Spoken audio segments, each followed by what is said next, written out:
we're here for my Lady Killers talk, but it's good to be here. I used to work at the Winnetka Starbucks when I was in college at Northwestern, so maybe some of us have crossed paths a few decades ago. Okay, I'm here to talk about con women. This is my book about con artists, female con artists. And I thought that I would read you a little bit from a chapter, and then we can move to questions. And I can tell you, like, I'm always happy to tell you more stories than the one I read. If you've heard of the spiritualists, the spiritualist movement or spiritualism, will you raise your hand in the chat? I'm curious how many people have heard of them. That's what I'm going to read about today. So this chapter is just called the 4 participants have raised their hand. Yes. This chapter is just called the spiritualists, and yeah, you'll get all the context you need. All right. One spring night in 1848, 2 bored girls decided to play a prank on their mother. Kate and Maggie Fox, aged 11 and 14, were silly and creative, but they lived in a tiny town in upstate New York and had only their imaginations to entertain themselves. So that night, they began dropping an apple on the floor and dragging it around by a string. They found that when they did this, the fruit produced a strange sound, a sort of fleshy clunk, a bump in the night, the type of unidentifiable noise that creeped their mother out. Mother was a silly woman, Maggie said decades later. She was a fanatic. I call her that because she was honest. She believed in these things. It was thrilling to see their mother grow more and more confused about what was causing that mysterious sound. And so the sisters developed new tricks, rapping on their bedposts, then cracking their joints so loudly that it sounded like the noises were coming from their walls.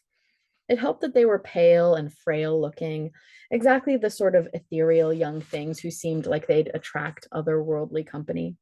With each new noise, their mother became more and more convinced that she was in the presence of something else. Maggie and Kate persuaded her that they knew how to communicate with this shadowy presence. They would ask questions, and the spirit would rap a certain number of times for yes or no. Other times, they'd spell out sentences by reciting the alphabet and waiting for the spirit to rap at certain letters. Neighbors poured into their house to listen and were shocked when the spirit seemed to know exactly who they were.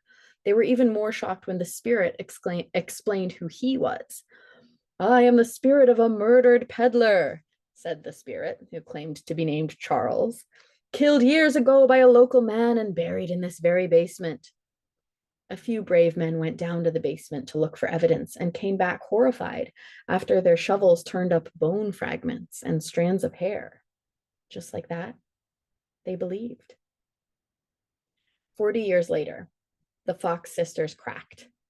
They'd accidentally launched a religion that now had millions of followers, and though they pretended to be communicating with the dead, it was the living who wouldn't let them rest in peace. We were but innocent little children, said Maggie. What did we know? Ah, we grew to know too much. Their benefactors had been sending them cases of champagne for decades, and decades of free champagne had turned them into alcoholics. They were sick of the seance rooms, sick of the mysterious noises, sick of pretending they had access to another world. The irony was that now, when they tried to explain their tricks to people, no one would listen to them. Their con had been too good right from the start. In those early days, neighbors had searched the house high and low to discover where the noises were coming from. They found nothing, not even an apple. So then I'm going to summarize the middle of the chapter, and then I'm going to read you the ending. I get into the history of spiritualism. So 1848 was a year that I had to research when I was writing this book. So you might not know this off the top of your head. It was a big year for America. It was the year of the California Gold Rush. America had just won the Mexican-American War, which meant the nice old juicy Southwest was ours.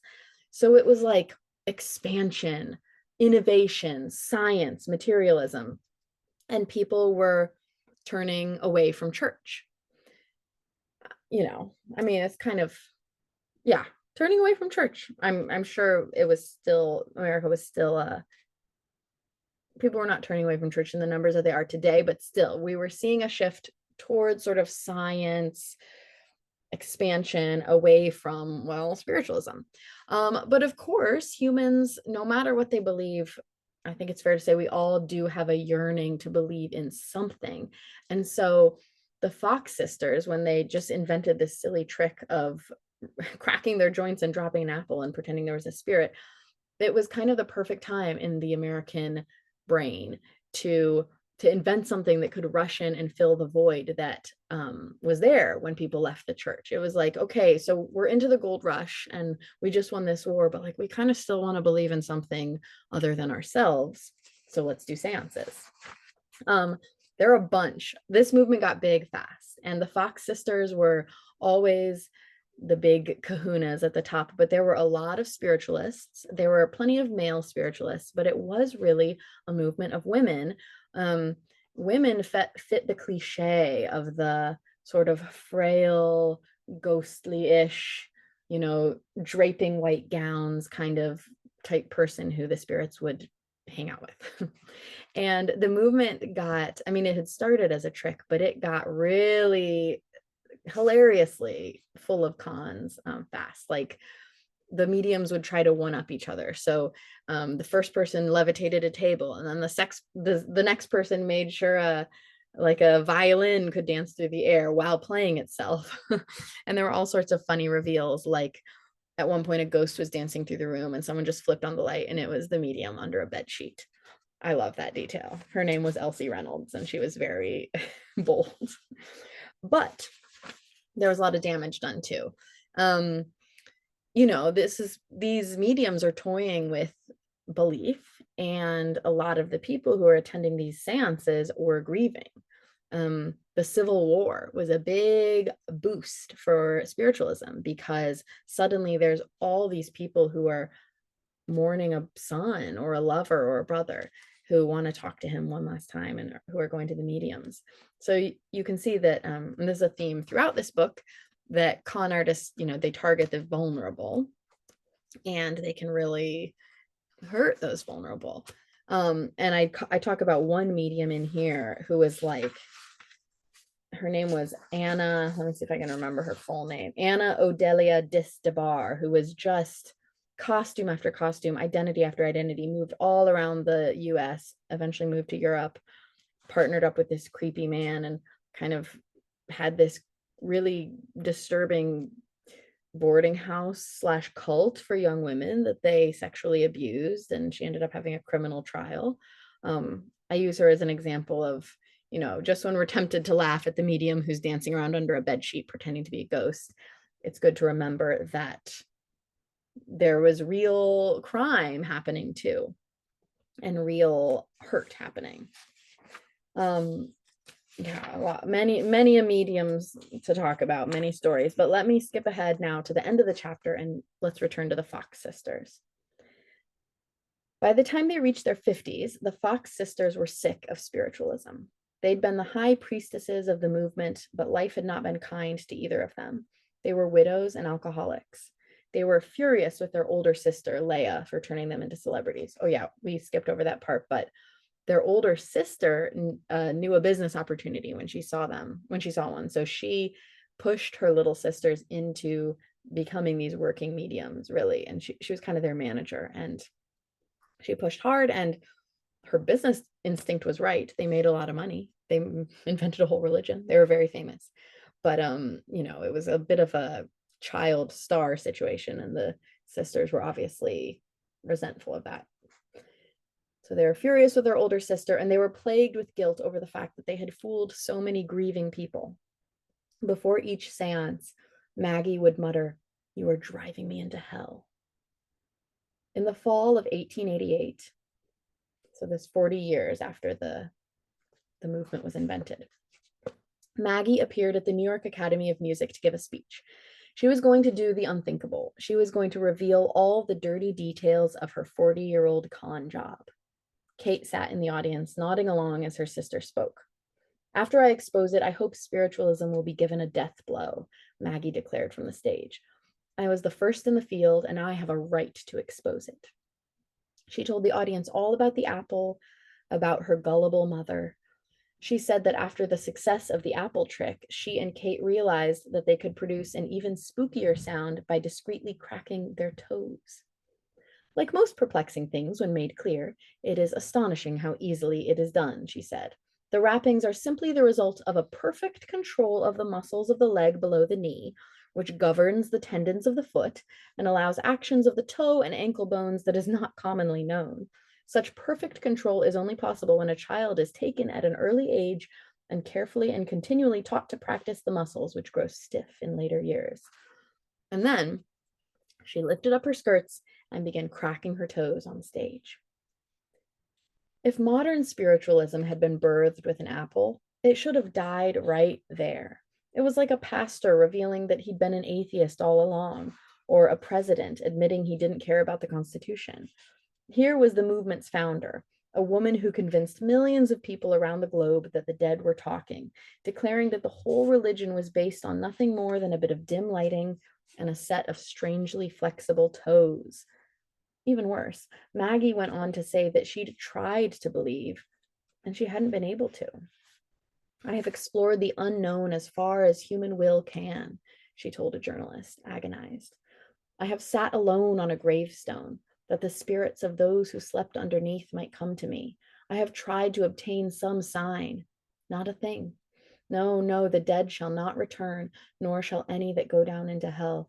So says the Catholic Bible, and so say I. The spirits will not come back. But spiritualism didn't die that night. Some spiritualists insisted that Maggie's confession had been caused by the influence of other, more negative spirits. Others said she was just a washed-up medium trying to pivot into a career of anti-spiritualism lectures. A year after her great reveal, Maggie took it all back.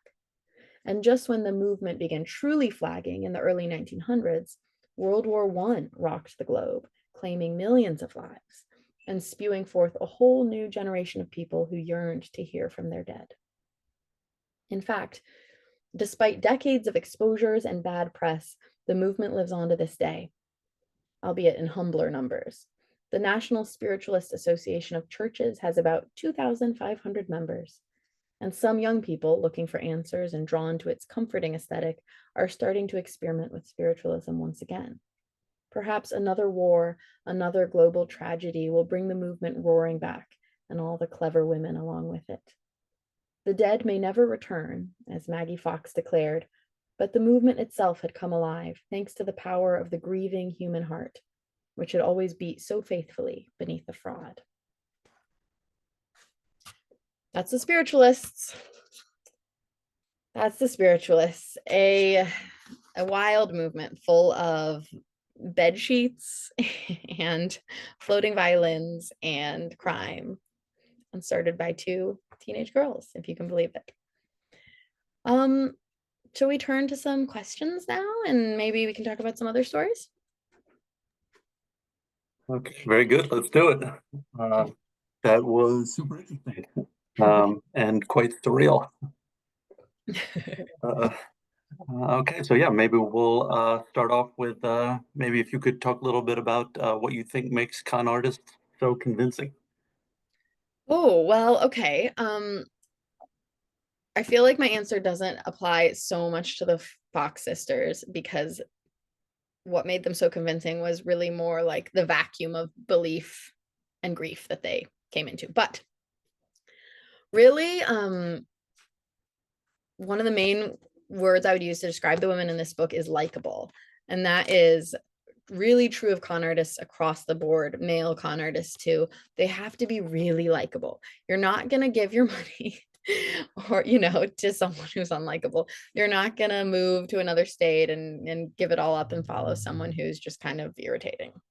So these women are all really good at making people like them. And that means they're charismatic, they're smooth talkers, they're quick on their feet.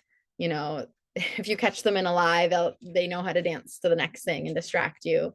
A lot of them they know how to use their looks, I'll say, like whether that's different wigs or just being attractive or having the right aesthetic. The Fox sisters had that frail, otherworldly aesthetic, which wouldn't work for some of these cons when you needed kind of a curvaceous, bombastic aesthetic. But a good con woman,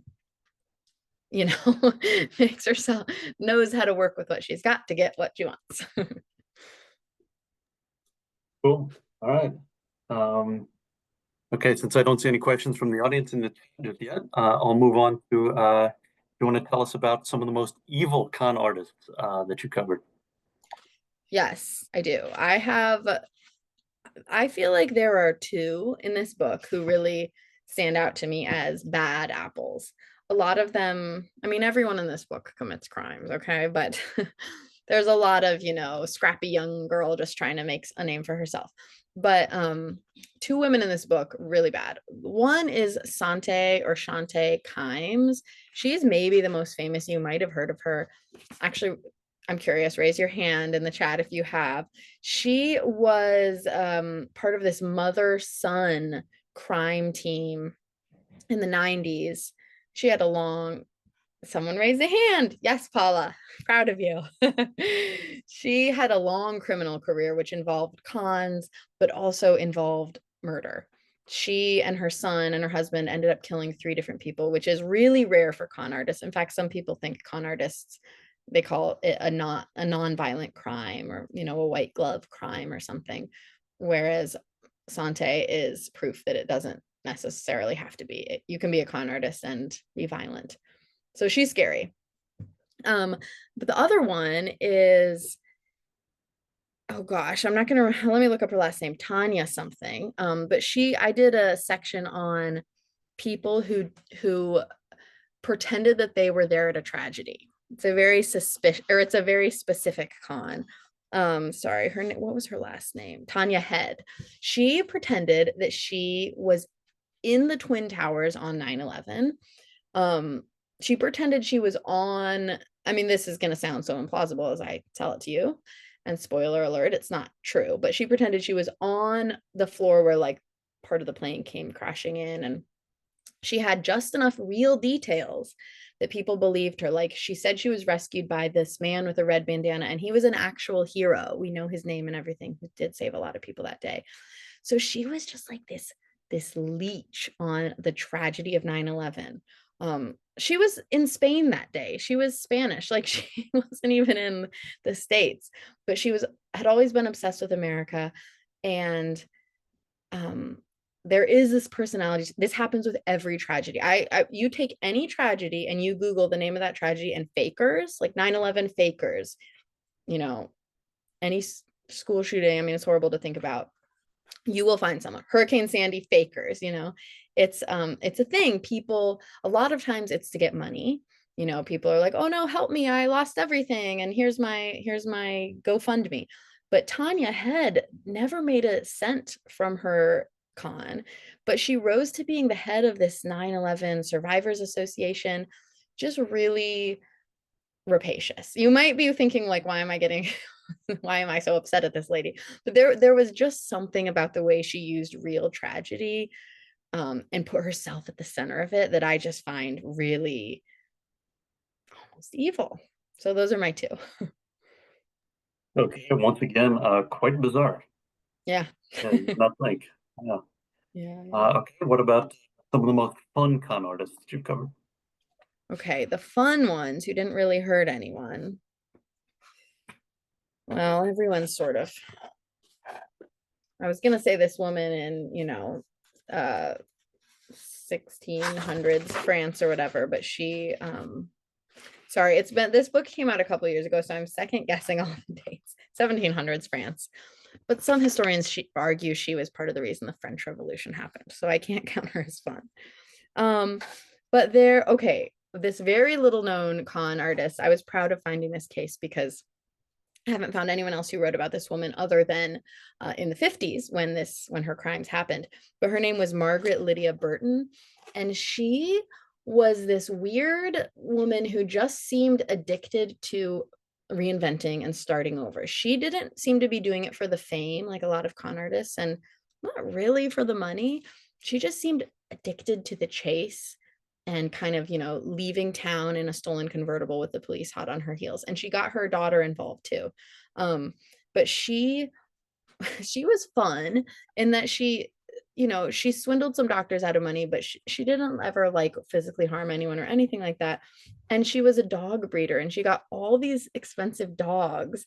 And for her final chase before she was ultimately captured, she tore out of town these vanfuls of dogs. I think they were Cocker Spaniels, like these vanfuls of prized Cocker Spaniels with her. And the FBI had to chase her, and they were like, okay, she's dropped off some Cocker Spaniels here. So she must have gone that way. It was just bizarre, but fun. Okay, we have a question from the audience, if you don't mind me interjecting with that there. Let's see, an anonymous attendee asks, how/why you got interested in this morbid topic? Well, in my defense, this is a less morbid topic than my first book, which is about serial killers. So in a way, this was a step back for me. um, I guess I got interested in con women because I was tired of writing about murder for my first book. Although as you've just heard me say, it did sneak its way into this book too. But overall I got interested in crime writing because I always loved weird history as a kid. I was homeschooled, which was awesome. I got to just be obsessed with whatever. And I was really obsessed with Henry VIII and with Nero, the Roman emperor, not in a these guys are awesome way, but just in a like these stories are crazy way. Um, and yeah, so I mean, I was never into crime as a kid. I was never one of those kids who read all the serial killer books or whatever, but I was into weird history. So when as a freelance writer, I pitched a piece about a female serial killer, and that turned into my first book, and then that just turned into my niche as a person who writes about female criminals. It scratched that itch that the Henry VIII stories did as a kid too. I like that it all happened, but that it's strange and unusual.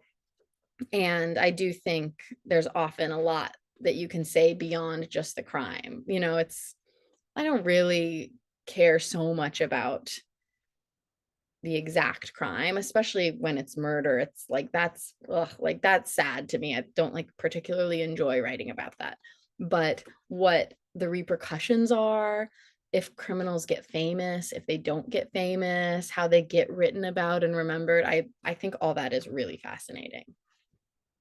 There's more to say about that with really famous crimes like O.J. Simpson, Casey Anthony, Ted Bundy. You know, it's like you can write so many think pieces about these famous American crimes. I do like to pick obscure crimes to write about so that I'm, you know, because the other ones have been written about already. So maybe there's less like juicy cultural stuff to say about those, but there's still stuff to say, I think. And yeah, that was a long-winded way of justifying why I write about it.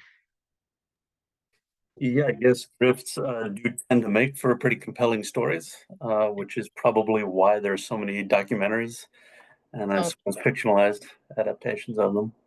yeah, yeah. Um, and yeah, maybe because of that surreal component that gives them almost like a humorous quality sometimes, which is like an added little layer. I think so. Yeah, there are so many moments where I am tempted to laugh, and it's a bit of a morbid sense of humor, but it's like they're right side by side is real serious hurt and crime and wrongdoing, and then you have the medium who is dancing around under a bed sheet and gets exposed. They're like right next to each other, and um it's hard to resist a chuckle at the bed sheet incidents or the prize winning Cocker Spaniels. Yeah, not to get too sidetracked, but it just makes me think of a documentary I saw pretty recently on Elizabeth Holmes and Theranos. Yeah. And there was exactly that dynamic. Of course, on the one hand, it's very sad, you know, what happened to all the people who were affected, both for health and monetary reasons, but then also just hearing about some of the stuff that she had them do and some of the bizarre ways in which the fake work was presented was quite hilarious at the same time.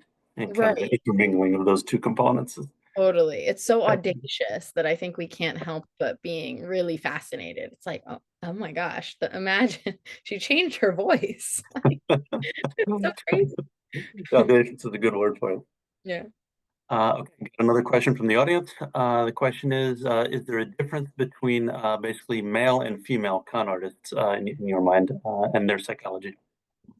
In their psychology, I don't think so, although I'm not a psychologist. But I think the difference between male and female con artists is in their presentation. It's kind of like how I was saying earlier that con women use their looks to support the con. They also use their womanness, and con men. So like con artists con artistry ends up being very gendered. Like con men tend to be more the fake doctor, the fake architect. Elizabeth Holmes is actually a good example of someone who's like sort of conning in a traditionally male field as a scientist and a entrepreneur. But the con men, the famous ones, I mean, Bernie Madoff, Charles Ponzi, who I guess invented the Ponzi scheme, the guy who sold the Brooklyn Bridge, the guy who sold the Eiffel Tower. You've probably heard of some of these.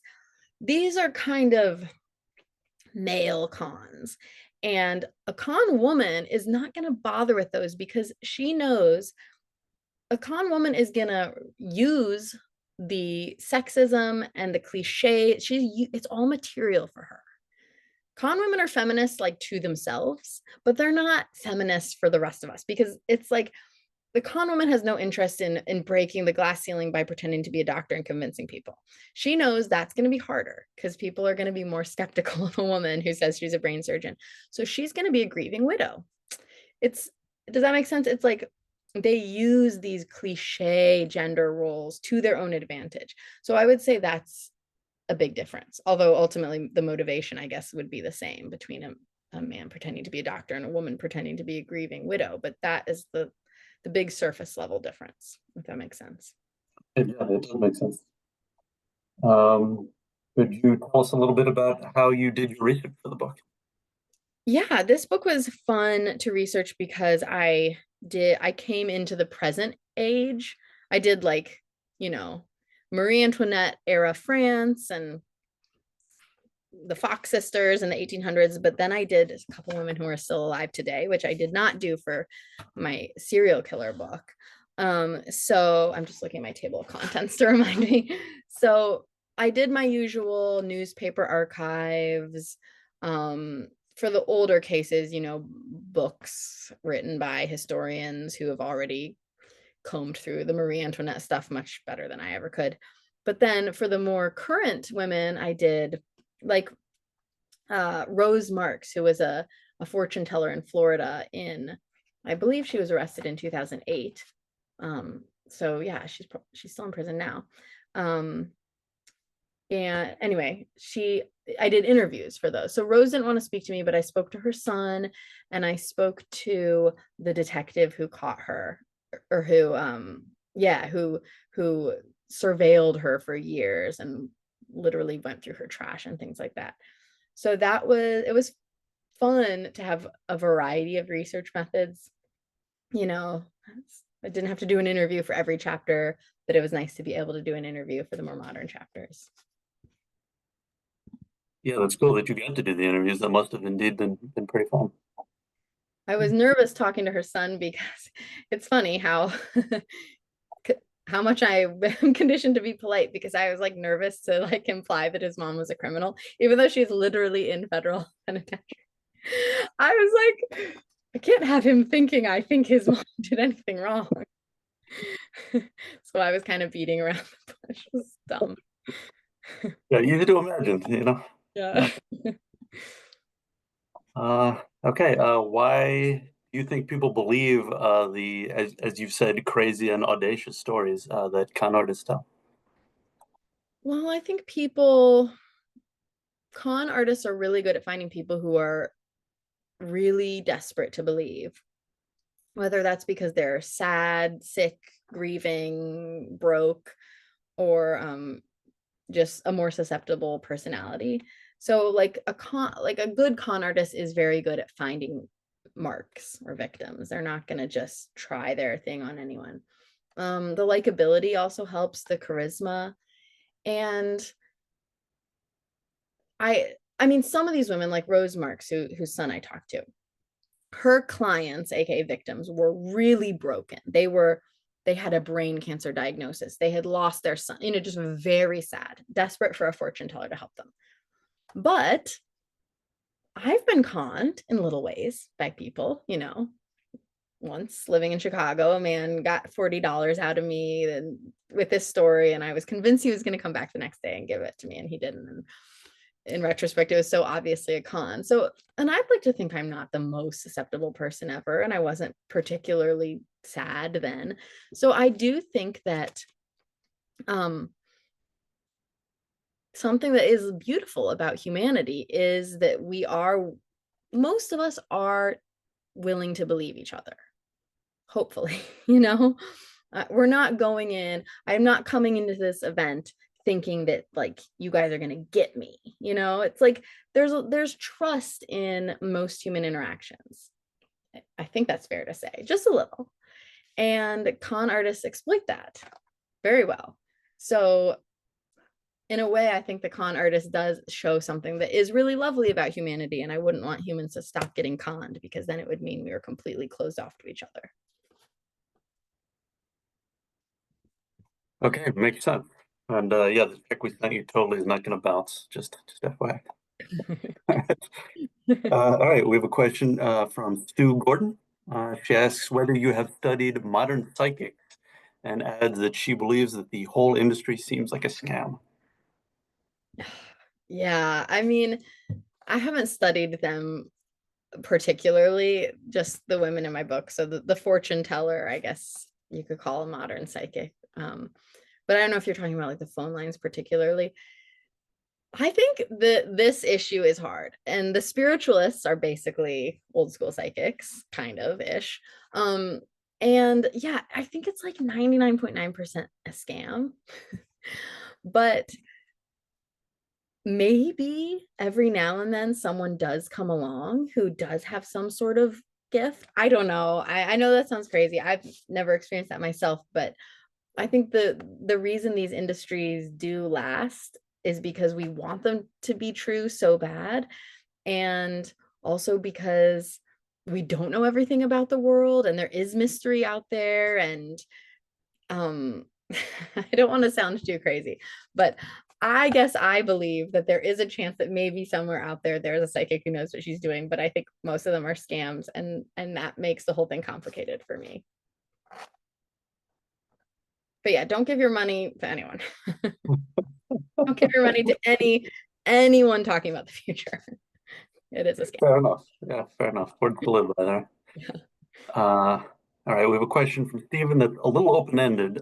Please talk about different types of cons. So maybe another way to sort of frame it would be if there are sort of like broad categories of cons that you came across in your research that you could summarize. Yeah, that is great, because I did organize my book into 4 categories, but I did kind of invent them. So I'll tell you about them. The first category I called the glitterati. Those are cons from people who want the high life, people who want to be rich. Like, kind of these are some of the most cliche cons. They want to be wearing the diamond necklace and the fur coat, and they're lying about having a wealthy husband, or they're lying to the banks and they're somehow swindling banks out of money. It's kind of money related cons. The second category I called the seers, SEERS. That's the spiritualists, like I read about, and the fortune tellers, the psychics, people who are claiming to have these psychic powers. A lot of those. Third category I called the fabulists. So these are people who are almost into it for the storytelling, who tell wild stories. Tanya Head, the 9/11 faker, I put in that category. I did a chapter on the many women who pretended to be Anastasia Romanoff, the sadly, definitely confirmed to be murdered Russian princess, and a couple other mysterious women in there. Just women who just seem to be in it because they want to tell a really good story about themselves. And then the last category I have as the drifters, and those are women like the woman with the Cocker Spaniel, who just kind of these roving, wandering souls who seem to be in it, who seem to kind of, I guess, compulsive liars, I guess would be another way to put it, honestly, you know, people who sort of just can't help lying and running away. I'm trying to think more broadly if there are different types of scams. I mean, there's, you know, medical scams, finance scams, real estate scams, love scams. That would be a big one. You know, you think you're messaging with your future bride who just needs $5,000 to get over to the, you know, whatever. Yeah. Yeah. I would say those are some of the categories. Okay, cool. Thank you. Let's see. What are some of the differences between serial killers, which you covered in your first book, versus con artists?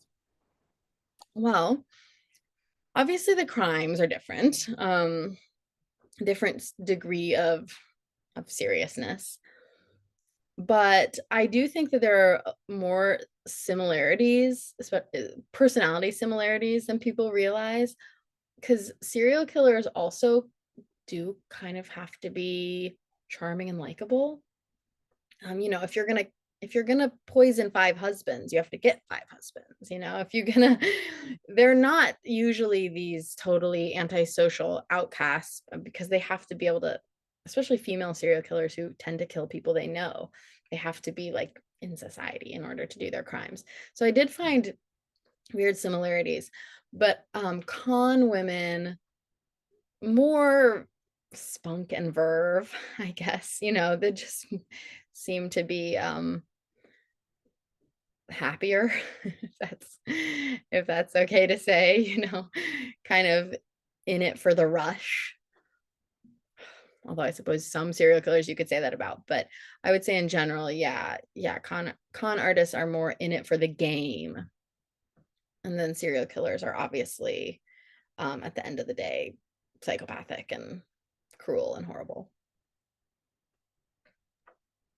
My totally speculative sense would be that proportionally there would be far more female con artists than female serial killers, but I don't know if that's corresponds to your research. Good question. It was definitely easier to find women for this book. Yeah, it was a lot easier. I've never seen like the hard numbers. I've seen a number that about 10-ish% of serial killers are female. But I would guess it's a higher percentage among con artists, a higher percentage are female because yeah, it's not a crime that's so male dominated as murder. So Right. it's probably a lot more. It's also just easier. I mean, you know, it's like you can do a con or two and get away with it, and it's Less of lower, a commitment. yeah, it's less of a commitment. It's lower stakes. But not always. I mean, the stakes get high, don't get me wrong. Cool. All right. Let's see. So you've already sort of touched upon this, but do any famous people appear in your book? Oh, yes. There are some fun celebrity cameos. Okay, Marie Antoinette, big one. This con artist, Jean de Saint-Remy, I can't even, the con is so complicated, I can't even possibly tell you, but basically she got the most expensive necklace in the world at the time by pretending to be Marie Antoinette and doing this elaborate con with this cardinal who really wanted to be friends with the queen. And then at one point she hired someone to dress up as Marie Antoinette and appear in a shadowy garden and like hand a single rose out. Very audacious. So that's fun. Marie Antoinette she's just kind of hovering. She just learns about the con later. And it honestly did really damage her reputation. So it was like one of the many, many things that led to her fall. There's a con artist in China. She is still locked up. She will be out in about a decade, named Wang Ti, and she conned, these would not be household names in America, but she conned a lot of famous Chinese Olympians out of money. Rose Marks, the fortune teller I keep mentioning, conned Jude Devereaux, she's a romance novelist. She's still writing today. I'm sure there are books on the library shelves by Jude.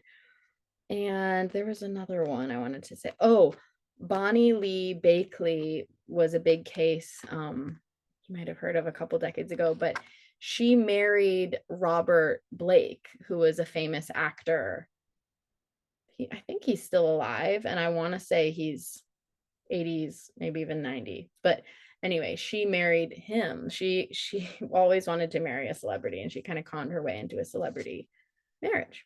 And then she was killed, and Robert Blake definitely didn't do it. It was a very OJ Simpson-esque trial. Okay, huh. I had not heard of the Deverell one. I'm gonna have to give that one a Google. Yeah. Okay, so I only have one question left for you. So last call to the audience. If you have any questions for Tori, now's the time. And so my last question is, who is the most mysterious con artist you've ever? Ooh. The most mysterious con artist, I think, is Roxy Ann Rice, who I discovered really scraping through the newspaper archives. And she's the most mysterious because I feel like she is probably still alive today, but she just vanished. She would be, let's say, in her 50s or 60s today. But I just like couldn't find any trace of her after about 24. But she was this young Black woman in St. Louis. She was a teen who did this bizarre con where she pretended she seemed to be obsessed with athletes, mostly football players, but kind of all athletes. And she did this bizarre con where she kind of ended up implicating the NFL, and like this whole football scandal happened because of her. And she was just like, she was kind of a nobody. Like she had kind of a, a sort of sad life happening, not a lot of money. And then she managed this con, and she managed like a little bit of free travel by name dropping and stuff like that. She somehow got one of the players' credit cards. Anyway, the con was notable just for how seemingly insignificant she was, and then suddenly like there's front page NFL like headlines about the NFL like being embroiled in this scandal that she had just created. And then she moved to Buffalo, New York, had a pretended to be a medical student, a brief scandal there, appeared in some papers, and then just vanished. So I'm just curious about her. I was kind of hoping maybe she would contact me, but I don't think my book has sold enough copies to get to her, to get on her desk. Okay, once again, quite bizarre. Yeah. All right, so we have a few questions from the audience here. I'll start with Stephen, who's asking whether you have any advice on how to avoid being conned. Um, well, I have heard that a lot of cons now are online. So I would just say be careful with you probably already know this, but the clicking on links you don't know, and the entering your credit card and that kind of stuff. But yeah, I mean, it's all my advice is going to make you a more suspicious person, but I guess be careful of sob stories, kind of these really, if things seem too sad to be true. Sometimes too many details can weirdly be a sign of a con, if it's just like, hey, can I have like a quarter because I need to get this Aldi shopping cart. That's simple, right? But if it's like, hey, I need $23.50 because it's actually a train ticket, blah, blah, blah, we've all had those stories told to us. That's probably a con. But honestly, I guess my best advice is I wouldn't stress about it. These are rare cases. These are rare cases. These are big cons that involve a lot of steps. And the average person is just not going to get sucked into something like this. So do not stress. On the subject of online scams, I'll quickly mention for the audience that the library tries to periodically offer classes on how to avoid phishing scams and managing your online privacy. So just keep an eye out on our calendar if that topic might interest you. Perfect. Okay, a question from Norman Diane. Do you know of any con artists who were not caught? No, I don't. The case wouldn't have made its way. Well, okay. The mysterious one, Roxy Ann Rice, was never caught. I mean, we know that she was behind the NFL lie that she told, but she did, I mean, she did not end up escaping into the sunset, I guess. And some of the women in my book did jail time and then left and vanished. And I would assume they kept conning because, like the Cocker Spaniel woman, I am sure she changed her name and conned to the end of her life because she had had such a consistent pattern up to then. Yeah, but I mean, I'm sure the most interesting, talented con artists have not been caught. You're right, but I don't know about them because they weren't caught. All right. And last question currently in the queue is whether you're working on another book. Not really. I should be. I have a podcast, Criminal Broads, that I'm about to be restarting. So that should, yeah, if you like stories of criminal women and yeah, you could listen to that. I currently have about 70 cases up there, and you can listen to it anywhere you get your podcasts. But there I do any sort of crime, and I actually do some, I call them crime fighting broads. So like the first female detective in New York and stuff like that. So that's what I'm currently working on. All right, very cool. And I guess I'll just quickly mention that if people are interested in learning more about your work, they can go to toritelfer.com. Is that correct? Excellent. All right. Okay. Thank you very much for doing this for us, Tori. And Thank you all. yeah, thank you all for joining us tonight. And we will see you next time. All right. Thanks, everyone. Have a good night. All right. Take care.